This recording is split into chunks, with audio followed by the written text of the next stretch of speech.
What's up, everybody? Welcome to Fit After 50. I'm your host, Keith Davidson, the show that's going to try to prove that age is just a number. So, normally I'm accompanied by my brother, Rob Davidson, but he is on a business trip this week. So, you guys got me. I'm running solo tonight. So, bear with me.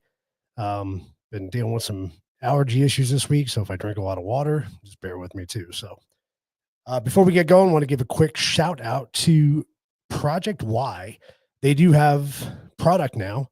So you can go to their website, projectynow.com, put in Project Y20 and get 20% off any of their products. It can make it easier for you. If you want to get some free product, go to their YouTube channel, the Ycast. It's their podcast they do every other Wednesday, and get some free stuff. All you got to do is subscribe to their channel, take a screenshot of you subscribed, and send it to their LinkedIn account. So Project Y LinkedIn, and you get to sell some free products. So kind of cool. We should be getting some product here in the studio, hopefully sometime shortly, and we can start giving stuff away out on our show. So good stuff, good times. So hope everybody had a great Mother's Day. I got to start Rumble here. Hang on, I'm running solo, guys, so bear with me. Check that out. Working a couple of different things here. So you always give a shout out to our Rumblers. We appreciate the support you guys give us. All right, cool. So we got Rumble going, and want to give a shout out to my buddy Joey. He's currently in the hospital being treated with CAR-T treatment for lymphoma. So he's been battling out in the hospital, and want to reach out and send our prayers to him. You know, it's been kind of up and down this week with him, you know, the expected results of the treatment. So hoping he pulls through. So everybody please say a prayer for him, and hope for a speedy recovery. That would be awesome. And we really appreciate it. And don't forget, make sure you go to our YouTube channel and Rumble, and make sure you like, share, and subscribe so you don't miss an episode. We are on pretty much every other Wednesday. So we opposite the Ycast. So we're on this week. Ycast is next week. So go check it out if you get a chance. It's a lot of fun. Both shows, a lot of good information. Ycast has some great information, some great guests on the show. You'll really learn a lot from their guests that they have. So it is a lot of fun. I enjoy kind of sitting back, being the producer on that one. So it's kind of fun. So speaking of travel, and that's kind of our topic tonight. So we're going to get into, you know, some things you can do when you're on the road, whether you're on vacation, you're on a business trip. You know, what can you do to continue your routine? How can you work out, you know, when you're 3,000 miles away? You know, there's a lot of different options for you. So we'll kind of go through some of that stuff tonight. Might be a shorter show, you know, being that we don't have any banter back and forth. But if you guys want to participate in the audience, greatly appreciate it. Let me know what you guys do if you travel. You know, what do you do to maintain your workouts? Do you go to the gym?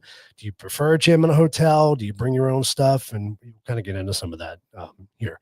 And then, you know, it's important that you eat right when you're out of town too, because it's very easy to get off track. You know, there's all kinds of stuff you're, you know, exposed to when you travel.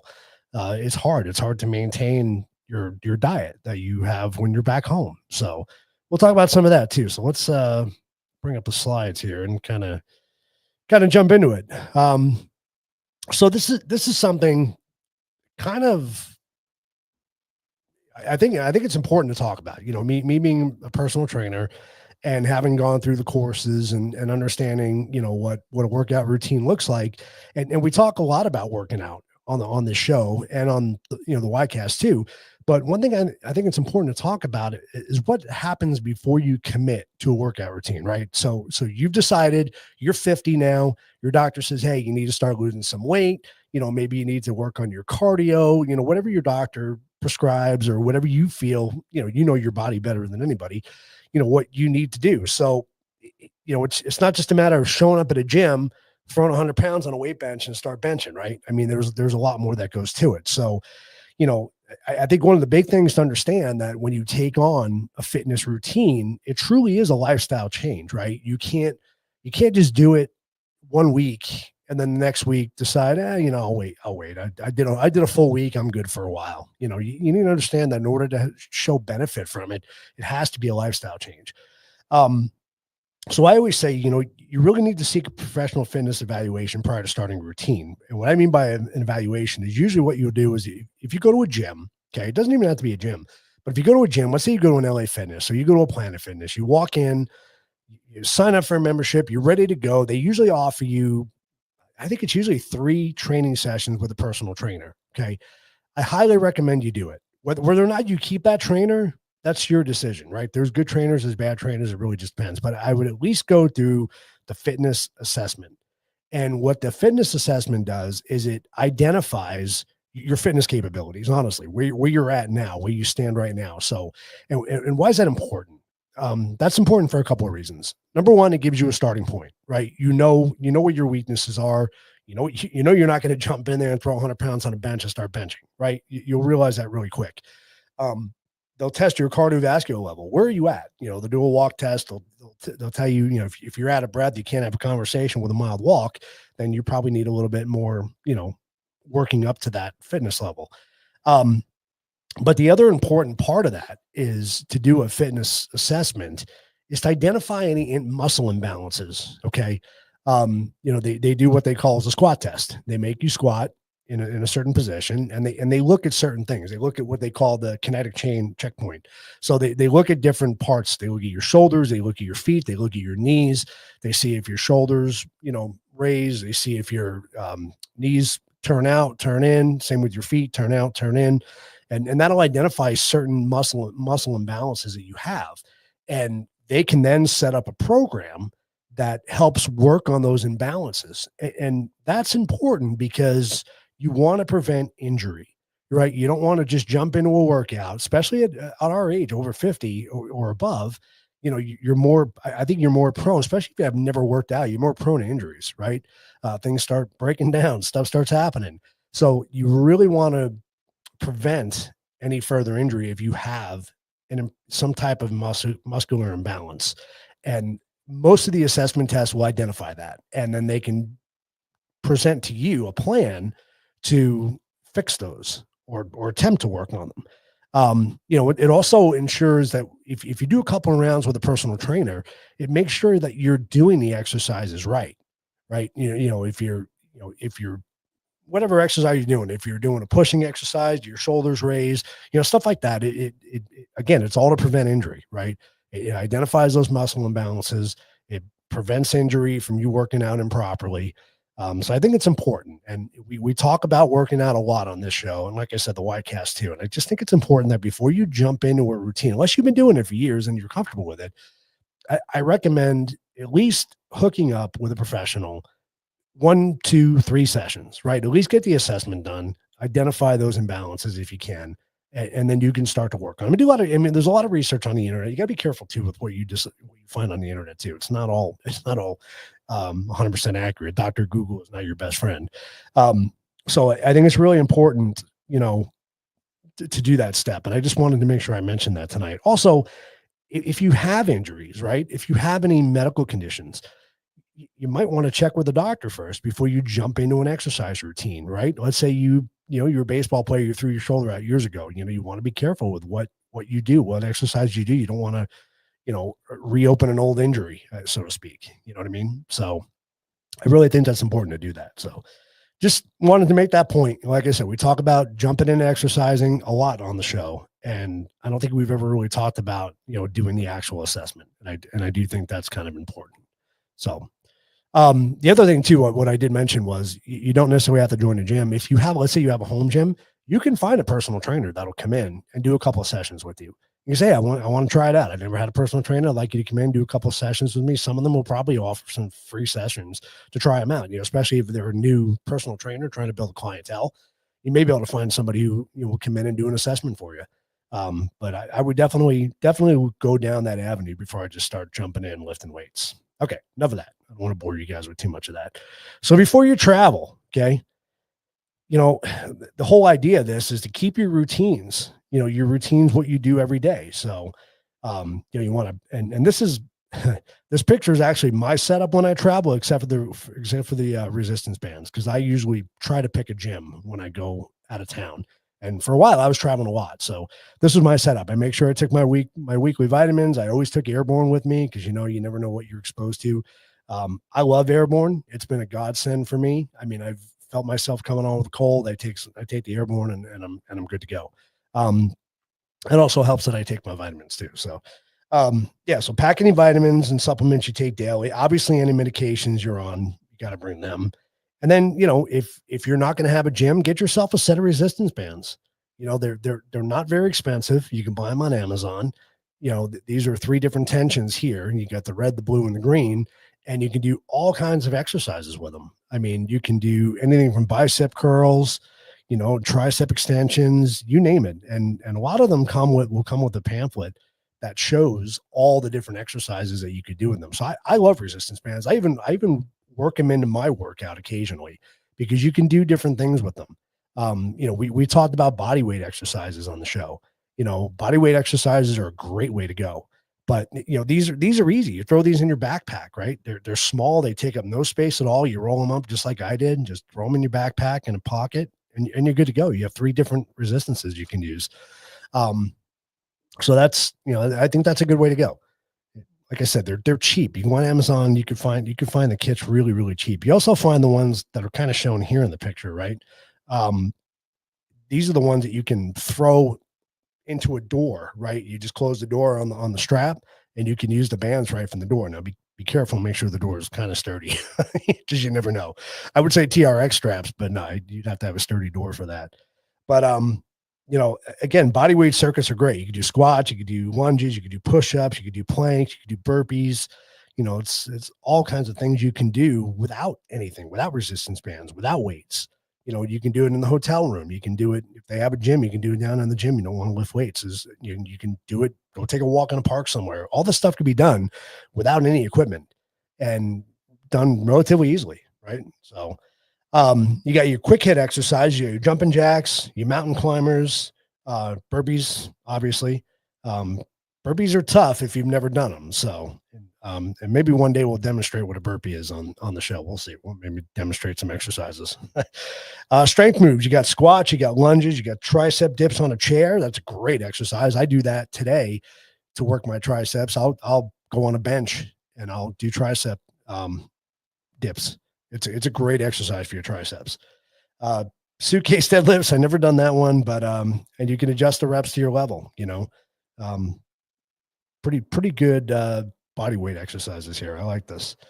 Core work, obviously planks, side planks, bicycle crunches, any routine you can do for your abs and your back too. So it's a good no equipment workout list right here. And chances are you're going to do them right.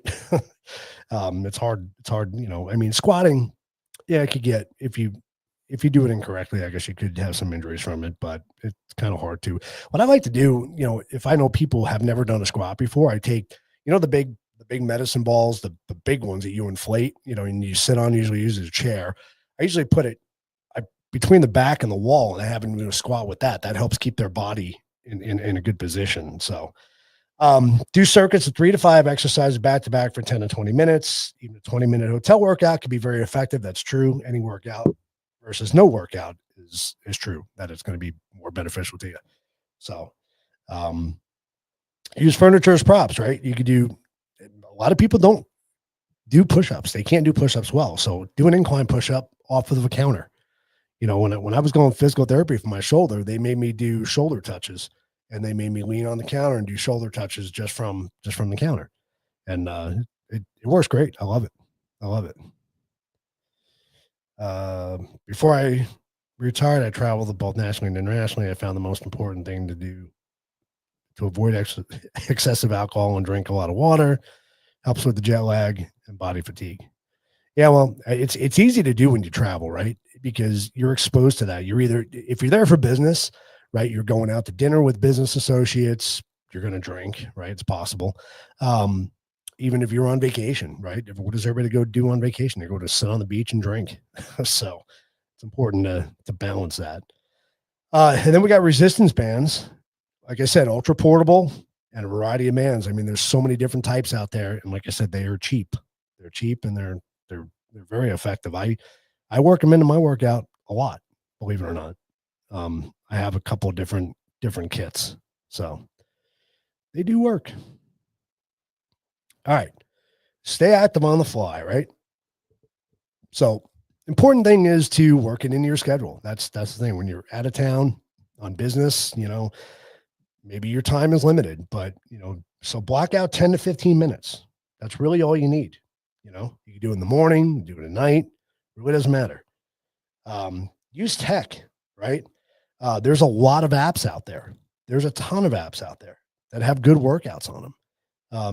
Some of the apps you see there, I put them up. I mean, they can give you some great work ideas. Peloton, all those major apps are really good. I have another app suggestion for you here too in a little bit. So be creative. Try a local activity as an exercise. Rent a bike, hike a scenic trail, swim laps. Take a dance or yoga class in town somewhere. Yeah, it's a great idea. Utilize what you have when you go to visit. I've gone. I know I've traveled to California quite a bit, and when I was with Planet Fitness, I would go to their Planet Fitness when I was there because I had the membership that you can go anywhere in the country. But yeah, I mean, there's all kinds of things you could do. A lot of times when I travel, what I do for work, I do a lot of site visits, big sites, and I have to walk sites, full sites, perimeter of the sites and all that stuff. So I'll put in 20, 30,000 steps easily in a day, just because I'm walking the sites. So that's kind of my exercise for the day. And not everybody has that opportunity, but if you can go find a hiking trail, that's a great way to do it. Go find a park, a lot of parks have the little fitness trails in it. You can do that too. So there's really so many options. There's really no excuses why you can't, be active when you're out of town. I think it's important. So, mini breaks between busy tasks, set a timer to stand and stretch, do squats, little movement, walking during meetings, strolling during phone calls. It'll boost energy and focus. That is true. And by the way, that's not just for traveling either. That's for everyday home. I mean, a lot of us now since COVID, we all have very sedentary jobs, right? We either work from home, we sit in a computer 8 to 10 hours a day. Get one of those desks where you can stand up and be at the desk, or like what my wife does. She'll use that ball, the workout ball, and she'll use that as the chair instead of a normal chair. That prevents you from, looking down at your screen. So you maintain that good posture. You're balancing on the ball. So it's a good core workout. I mean, there's a lot of benefits to it. So, and I try to do the same thing. If I have a lot of meetings, I have 10 to 12 meetings a day. I cannot sit behind a computer for 10 to 12 meetings a day.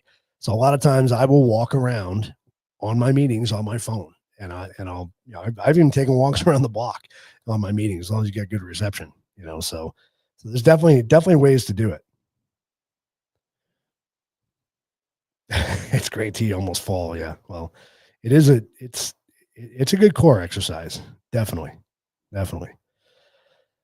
And this is probably one of the most challenging things about when you go out of town, whether it's again for business or vacation, is eating right. Right. I mean, you want to indulge in wherever you go. Like let's say you go on a trip to Italy, you're not going to eat salads the whole time you're there. Let's be real. It's not going to happen. But just pay attention to what you're eating. I think it's important.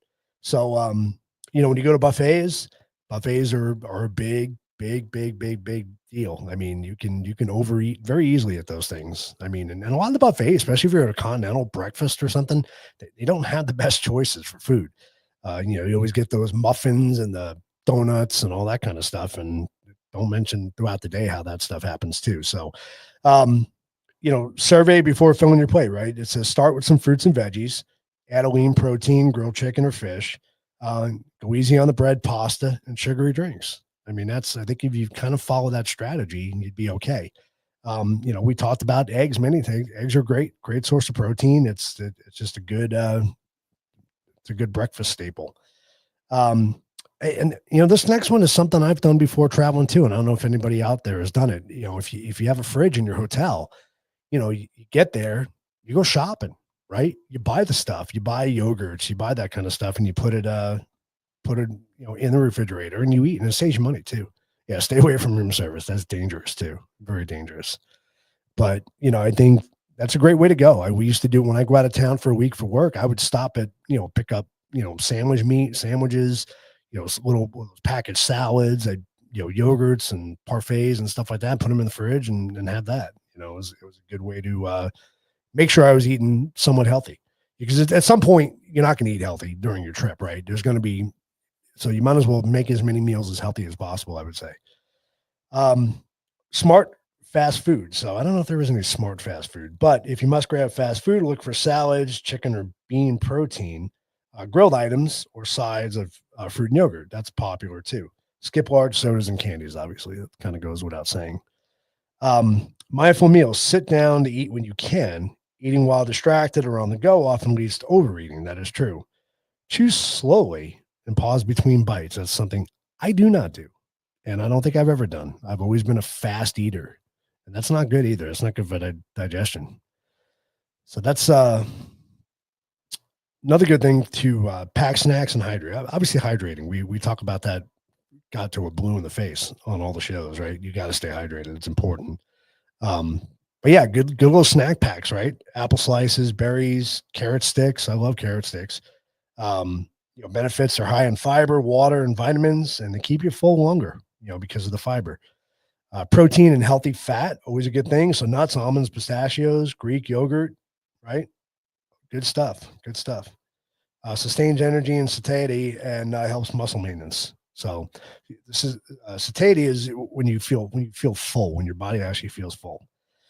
Whole grains and fiber, oatmeal packets, popcorn. Obviously popcorn without the movie butter, probably.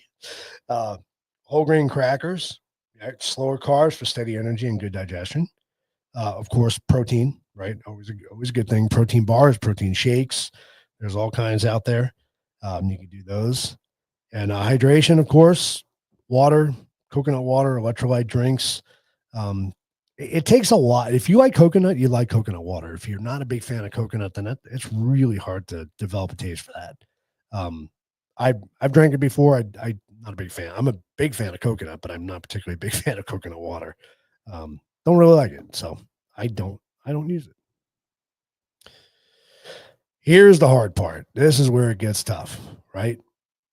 Mindful treats, says to savor local specialties slowly. When indulging, pay attention to portion size and actually taste each bite. So don't scarf it down. Don't scarf down that ice cream cone, which I don't think they're talking about here, but you never know. But yeah, it's hard. You go to some places that have great desserts, right? And some places are known for that, especially if you're on vacation. Not so much necessarily business trips, but it could happen. Depends where you go, but definitely vacation, right? You go somewhere overseas and they're known for their desserts or stuff like that. You're gonna want to indulge in it. So, but it's important. So if you have that, I'll call it a cheat night. I guess it's not really a cheat night, but if you want to call it that, next day get back to your routine, right? Don't waste other meals. Simply resume balanced eating and exercise. One day relaxation won't ease your erase your progress if you quickly return to your normal habits, which for the most part is true. Okay. And I would say that's if you, don't overeat that day. You know what I mean? If you're just indulging and do what they say here to really enjoy what you're tasting, whether it's chocolate, whether it's ice cream, and you don't overdo it, it's easier to bounce back. But if you eat 3 pints of ice cream the night before, you're probably going to undo everything you did that day or the day before. So just be mindful of that. Be careful. Here they talk about positive mindset. Have a positive mindset during your trip too. So that's always important. Nobody wants to go away and be miserable, right? So this is great. So time-saving tools and gear. So fitness apps. Use apps to stream or guide workouts. Free options like FitOn, Nike Training, Club, or yoga for beginners. No equipment needed, right? Nutrition tracking. If you normally log meals, use MyFitnessPal or Chronometer to record restaurant meals and snacks. So these, I don't use I used MyFitnessPal a long time ago, but I stopped using it. So the two that I've used, and I want to share with you guys that I really enjoy, the Lose It app, which is a good app. And, I'll take the PowerPoint down so you can actually see it.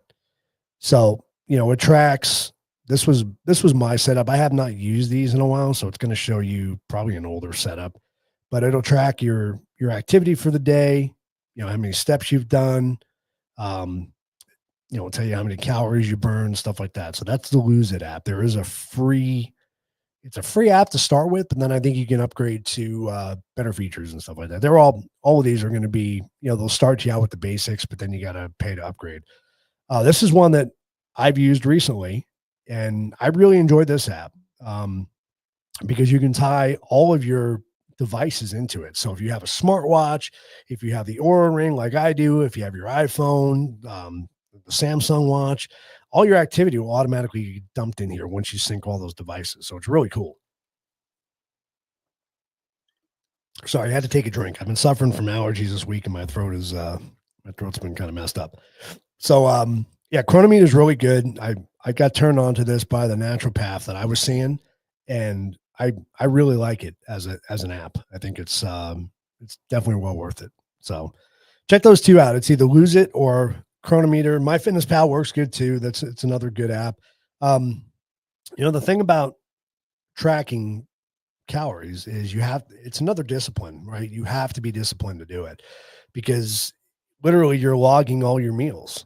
So every time you eat something, and I got to the point where, because I was, real serious about weight loss, I was weighing all my food, like my proteins. I would weigh them, how much I'd measure out my portion sizes. That way it could be as accurate as possible. And I was recording this stuff. So it really depends. If you're somebody who's not disciplined and not going to do it, then these apps are a waste. They're not going to do anything for you. But if you can be disciplined enough to do it, I think they definitely get you on the right track. And they help you understand too. Everybody tells you, look at my plate, and it tells you how much to put of each serving. This really, when you start measuring stuff out, I think it really helps to have a good understanding of what real portions should look like. Because you go, wow, that's it. That's all I should be eating of that, Um, so it's good to check out. It may or may not be for you, but I happen to like them. So, portable equipment, like I said, I don't know if you can really travel with a yoga mat. I guess you could if you had a big suitcase, but again, these resistance bands, guys, these are the way to go. I love them. They have all different types of sets. They're pretty long too, so you can do a lot of different workouts with them.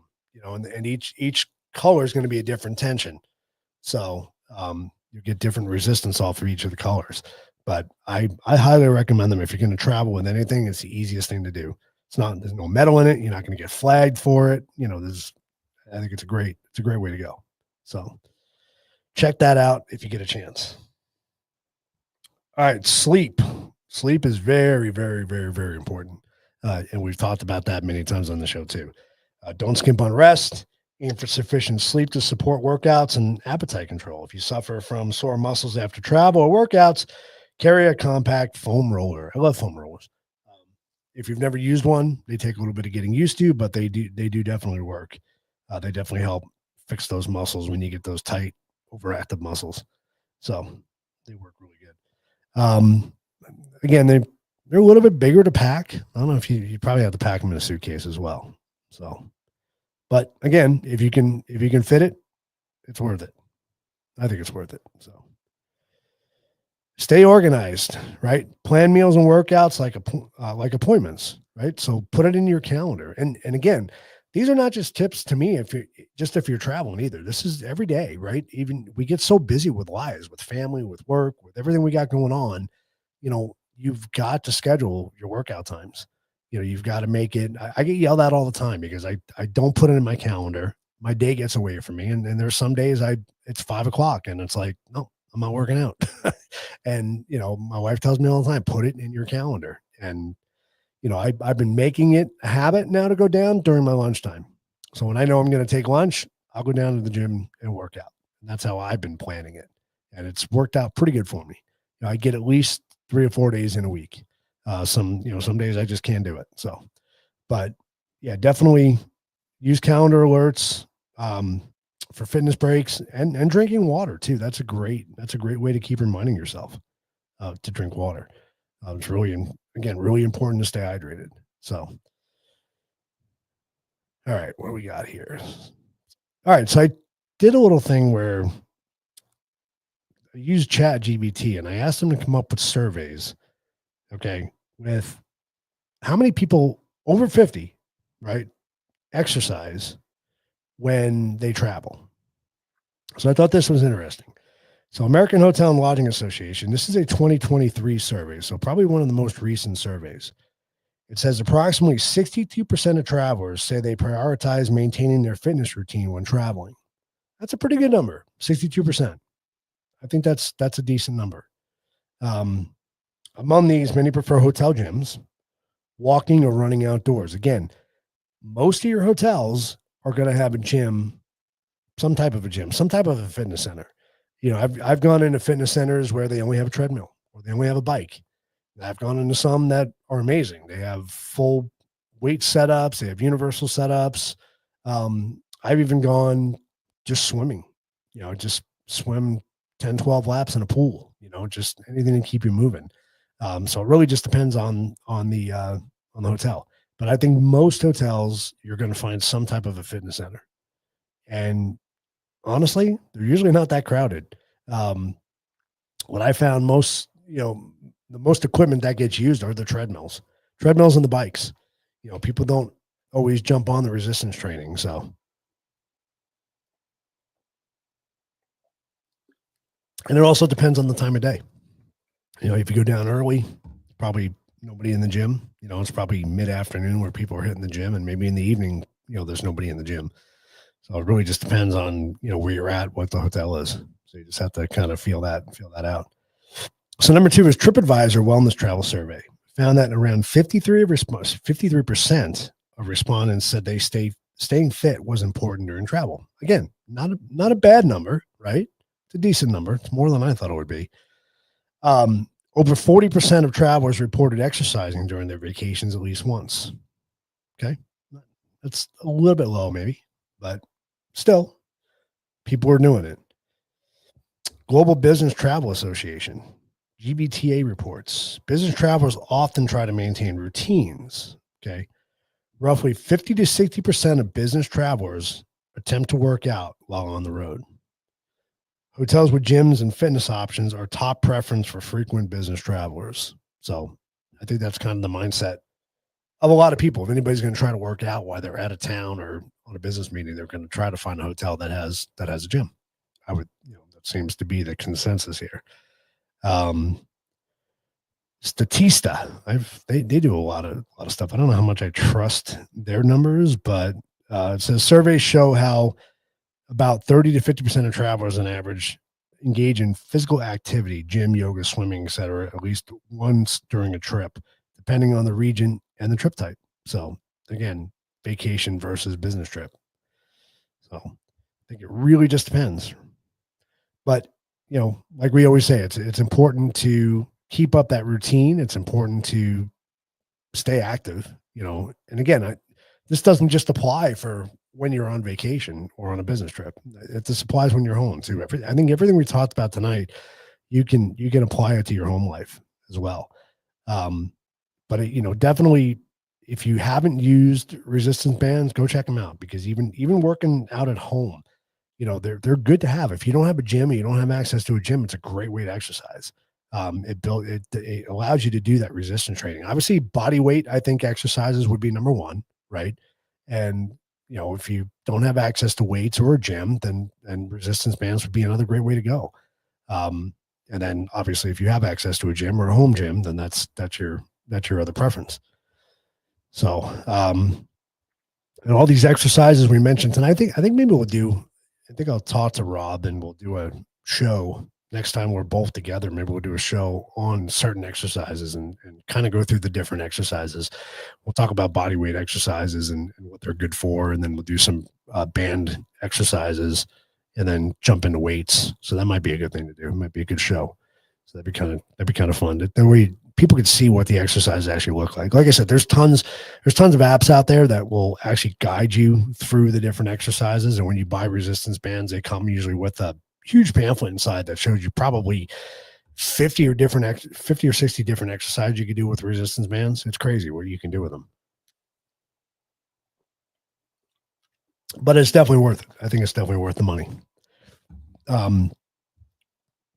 all the things we talked about, all the quick hit, the jumping jacks, mountain climbers, all that stuff. I kind of do that, I'll do that in between my workouts. So if, let's say I'm doing biceps one day, I'll do my sets of buys, and in between each set, I'll run out and do 30 jumping jacks. It's a great way to incorporate cardio into your workout. So all this stuff can be done, during normal workout activities. Let's see what else I want to hit here. Yeah, I think, just having an understanding and being able to schedule your time effectively to be able to work out, I think is probably one of the most important things. We all live very hectic lives. Um, it just really, you got to fit the time in, especially as we get older. We keep talking about how, things start going wrong when it seems like 50 is the magic number, I guess. I don't know. It seemed like it was that way for me, but you start getting aches and pains and stuff that you didn't have before. Your metabolism slows down. You're gaining more weight. There's just a lot to deal with after you turn 50, and as you get older, it gets more things you get exposed to, more things break down if you don't take care of it and you don't stay on top of it. So I think Rob has mentioned it many times on the show. Resistance training is huge. It's so important um, to keeping up. I mean, cardiovascular is equally as important, right? But I think resistance training is really up there as comparative to cardiovascular. You obviously want to keep your heart's a muscle, right? So you want to keep that muscle going too. So I think cardiovascular training is a good thing, but you've got to put in that resistance training too. But there's so many things you can do cardiovascular wise. I think we talked about it that you know, you don't have to use a treadmill or a bike or anything like that. I mean, I just gave you a couple of examples here, what you can do to, increase your cardiovascular fitness level. But please, if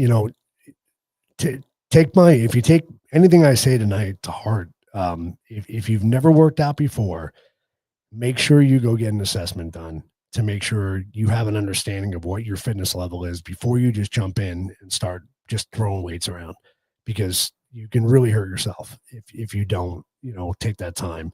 And like I said, there's a lot of personal trainers out there that are just getting started. They're looking to build up their clientele. So they'll usually tell you, they'll give you 3 sessions for free. Well, then usually the first session, if they're a good trainer, should be that fitness assessment. They shouldn't just be jumping in doing exercising with you. There's also something they call a PAR-Q. So it's a PAR-Q. It's a questionnaire that kind of goes through, different aspects of your life. And, it doesn't get extremely personal, but it, talks about, you want any medications? Do you have any illnesses that may prevent you from working out? And, because they want to determine it's a liability for them if you're working out and you're not supposed to be working out, and you need to be medically cleared to work out. So, things like that's important. And it's not something I don't think you should skip on. If you're somebody who's been working out for years and you're just getting back into it, then you probably have an idea how to work out and how to do it effectively. But if you've never touched a gym before, you've never touched a set of weights before, it's just the best thing to do, I think. And, and then it's just coming from somebody who, went through all the courses on personal training as a personal trainer. And that's one thing I do recommend. If you think about what, how your body is made, right? And I think the school that I went to is National Academy of Sports Medicine, and NSM. And I love their training model. They work on stability first, right? They stabilize your body first before you start going into hypertrophy and power after that, the different steps after that. So they really work on your core first, which is the central support mechanism for your body, right? Your core is key. And I think probably, and Rob might have said it on the show a couple of times, that, it's recent in studies, and I say recent, is probably in the last 15 years, where they really talked about the importance of the core, right? Your core muscles, your core musculature, your abs, your glutes, all that stuff. It's all part of your core that helps stabilize your body. And if you have imbalances there, then you're just, if you're just trying to build biceps and triceps, it's not gonna be effective, right? So it's important to stabilize that core first before you start adding in, the hypertrophy, which means muscle gain. So, yeah. So if you like I said, if you heed anything I say tonight, that's one thing I definitely recommend. And if if you've had a personal training, you've had a good experiences, I like to know that too. It's always good to hear stories where I used to hear a lot where people taking on a personal trainer and they're like, man, they changed my entire life, and it's cool stories to hear that. I know a lot of personal trainers, and they most of them that I know take their job serious, and they really enjoy helping people and getting them on the right path to being healthier. And I think that's really cool. Not many jobs where you get to do that, so it's kind of cool. All right, well, I told you this is going to be a short show tonight. I didn't have the banter back and forth, so I just wanted to talk about some things about traveling, because a lot of us do travel. um, I don't remember what the number of travelers were expected in 2025, but it was a big number that people were expected to travel. So try to keep that in mind when you go. Like I said, I'll say it again: resistance bands, great, they're awesome, I love them. So get yourself a set of those. By the way, I'm not getting paid to market these things either. So I just love them. I think they're great. And they're the easiest thing to take with you when you travel. Seriously, I mean, they take up no room in your bag. So don't forget, please go like, share, and subscribe to our channel, and go check out projectwhynow.com if you guys want to get some free stuff. And it's a good product to check out. We should be getting some here in studio soon. Once we do, we can start giving some away on the show. But go to projectwhynow.com, do Project Y20 for 20% off their product. Don't forget to go like, share, and subscribe to their channel. Take a snapshot of it, go to their LinkedIn page, and they'll send you some free stuff too. And then just a reminder on those two apps that I brought up for you guys. One's called Lose It, which I like, and the other one is called Chronometer, which is another one that I really like, and I'm probably going to start using it again, to be honest with you, because I did enjoy kind of seeing the results on it. So, and it's pretty cool. So that's going to do it for us tonight, guys. Appreciate it. We'll be back in 2 weeks. Don't forget, check out the Ycast next Wednesday. And until then, stay healthy, stay fit, and we'll see you guys soon. Have a good night.